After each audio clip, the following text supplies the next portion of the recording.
Sa ibang balita, hindi ibaban dito sa bansa ang larong Roblox ayon sa Department of Information and Communications Technology.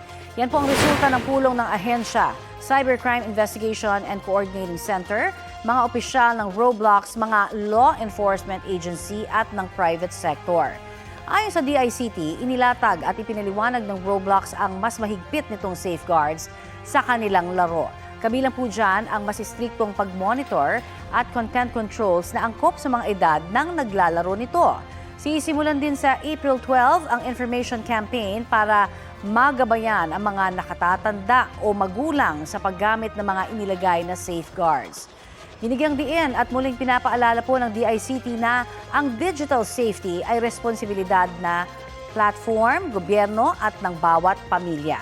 Nagtungo sa Pilipinas ang mga opisyal ng Roblox matapos silang ipatawag ng ahensya kaugnay sa mga reklamong nagagamit umano ang laro para mag-recruit ng ilang kabataan para maghasik umano ng karahasan.